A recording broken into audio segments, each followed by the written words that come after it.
शुक्लाम्बरधरं विष्णुं शशिवर्णं चतुर्भुजं प्रसन्नवदनं ध्याये सर्वविघ्नोपशान्तये। वन्दे शम्भुमापतिं सुरगुरुं वन्दे जगत्कारणं वन्दे पन्नगभूषणं मृगधरं वन्दे पशूनां पतिं वन्दे सूर्यशशाङ्कवाहिनीनयनं वन्दे मुकुन्दप्रियं वन्दे भक्तजनाश्रयं च वरदं वन्दे शिवं शङ्करम्।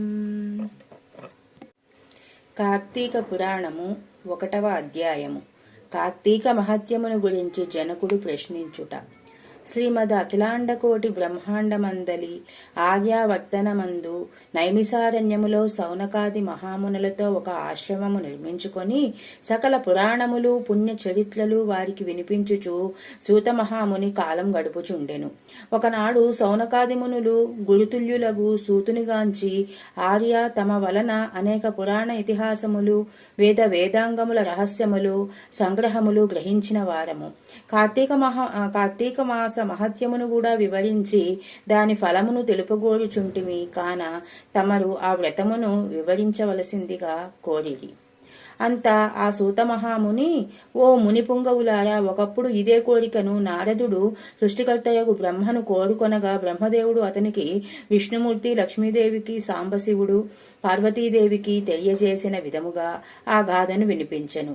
అట్టి పురాణ కథను మీకు తెలియచేయుచున్నాను. ఈ కథను వినుట వలన మానవులకు ధర్మార్థములు కలుగుటయేగాక ఇహమందును పరమందును సకల ఐశ్వర్యములతో తొలతూగుదురు. కావున శ్రద్ధగా ఆలకింపుము అని ఇట్లు చెప్పెను. పూర్వమొకానొక దినంబున పార్వతీ పరమేశ్వరులు గగనంబున విహరించుచుండగా పార్వతీదేవి, ప్రాణేశ్వర, సకల ఐశ్వర్యములు కలుగచేయునట్టిది, సకల మానవులు వర్ణ భేదములు లేక ఆచరింపదగినది, శాస్త్ర సమ్మతమైనది, సూర్యచంద్రులు ఉన్నంత వరకు ఆచరించబడేది అగు వ్రతమును వివరింపండి అని కోరెను. అంతట మహేశుడు మందహాసమునరించి, దేవి, నీవు అడుగుచున్న వ్రతము స్కాంద పురాణమున చెప్పబడి ఉన్నది. దానినిప్పుడు వశిష్ఠ మహాముని మిథిలాధీశుడగు జనక మహారాజుకు వివరింపబోతున్నాడు. చూడు, ఆ మిథిలా నగరం వైపు అని మిథిలా నగరం వైపున చూపెను. అట మిథిలా నగరములో వశిష్ఠుని రాకకు జనకుడు సంతసించి ఆర్ఘ్యపాద్యములతో సత్కరించి కాళ్లు కడిగి ఆ జలమును శిరస్సుపై చల్లుకొని, మహాయోగి మునివర్య, తమ రాక వల్ల నేను, నా శరీరము, నా దేశము, నా ప్రజలు పవిత్రులమైతిమి. తమ పాద ధూళిచే నాగేహము పవిత్రమైనది. తమ ఇటకేల వచ్చితిరో తెలపండి అని కోరెను. అందులకు వశిష్ఠుడు, జనక మహారాజా, నేనొక మహాయజ్ఞమును చేయి తలపెట్టి తిని దానికి కావలసిన అర్ధబలము అంగబలము నిన్నడిగి క్రతువు ప్రారంభిద్దామని నిశ్చయించి ఇటు వచ్చి తిని అని పలుకగా, జనకుడు, మునిచంద్రమా, అటులనే ఇత్తును, స్వీకరింపుడు. కాని చిరకాలము నుండి నాకు సందేహము కలదు. తమ బోటి దైవజ్ఞులను అడిగి సంశయము తీర్చుకోదల్చి తిని. కాబట్టి నా అదృష్టం కొద్ది మీరు నాకు ఈ అవకాశము దొరికినది. గురురత్న, సంవత్సరంలో గల మాసములలో కార్తీక మాసమే ఏలా అంత పవిత్రమైనది? ఆ కార్తీక మాసము గొప్పతనమేమి అను సంశయము నాకు చాలా కాలం నుండి ఉన్నది. కావున తాము కార్తీక మహత్యమును గురించి వివరింపవలసిందిగా ప్రార్థిస్తున్నాను. వశిష్ఠ మహాముని చిరునవ్వు నవ్వి, రాజా, తప్పక నీ సంశయము తీర్చగలను. నేను చెప్పబోవు వ్రత కథ సకల మానవులకును ఆచరింపదగినది, సకల పాపహరమైనది అయి ఉన్నది. ఈ కార్తీక మాసము హరిహర స్వరూపము. ఈ మాసమునందు ఆచరించు వ్రతము యొక్క ఫలం ఇంతని చెప్పనలవి కాదు. వినుటకు కూడా ఆనందదాయకమైనది.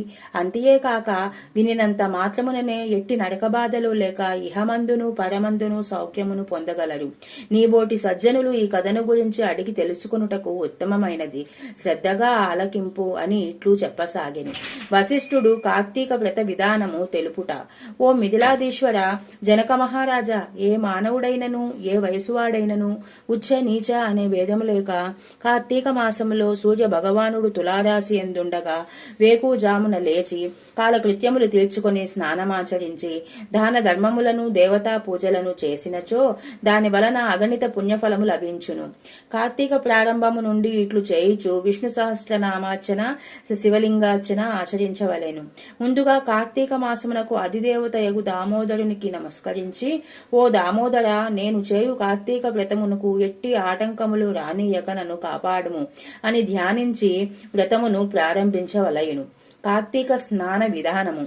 ఓ రాజా, ఈ వ్రతం ఆచరించు దినములలో సూర్యోదయమునకు పూర్వమే లేచి కాలకృత్యములు తీర్చుకొని నదికి పోయి స్నానమాచరించి గంగకు, శ్రీమన్నారాయణకు, పరమేశ్వరునకు, భైరవునకు నమస్కరించి సంకల్పము చెప్పుకొని మరల నీట మునిగి సూర్య భగవానునకు ఆర్ఘ్య ప్రధాన మొసంగి పితృదేవతలకు క్రమ ప్రకారము తర్పణములో నర్చి గట్టుపై 3 దోసిళ్ల నీళ్లు పోయవలెను. ఈ కార్తీక మాసంలో పుణ్యనదులైన గంగా, గోదావరి, కృష్ణ, కావేరి, తుంగభద్ర, యమున మున్నగు నదుల్లో ఏ ఒక్క నదిలోనైనను స్నానమాచరించిన ఎడల గొప్ప ఫలము కలుగును. తడిబట్టలు వీడి మడిబట్టలు కట్టుకొని శ్రీ మహావిష్ణువునకు ప్రీతికరమైన పుష్పములను తానే స్వయముగా కోసి తెచ్చి నిత్య ధూప దీప నైవేద్యములతో భగవంతునికి పూజ చేసుకొని గంధము తీసి భగవంతునికి సమర్పించి తాను బొట్టు పెట్టుకొని పిమ్మట అతిథి అభ్యాగతులను పూజించి వారికి ప్రసాదమిడి తన ఇంటి వద్దనే గాని దేవాలయములో గాని లేక రావి చెట్టు మొదట గాని కూర్చుండి కార్తీక పురాణమును చదువవలెను. ఆ సాయంకాలం సంధ్యావందనం ఆచరించి శివాలయమందు గాని, విష్ణాలయమందు గాని లేక తులసి కోట వద్ద గాని దీపారాధన చేసి శక్తిని బట్టి నైవేద్యము తయారు చేయించి స్వామికి సమర్పించి అందరికీ పంచిపెట్టి తర్వాత తాను భుజింపవలను. మరునాడు మృష్టాన్నముతో భూతతృప్తి చేయవలెను. ఈ విధముగా వ్రతమాచరించిన స్త్రీ పురుషులకు పూర్వమందును ప్రస్తుత జన్మమందును చేసిన పాపము పోయి మోక్షముకు అర్హులగుదురు. ఈ వ్రతము చేయుటకు అవకాశము లేని వారలు వ్రతము చేసిన వారలను చూచి వారికి నమస్కరించినచో వారికి కూడా తత్సమాన ఫలము దక్కును. ఇది ప్రథమోధ్యాయము. మొదటి రోజు పారాయణము సమాప్తము.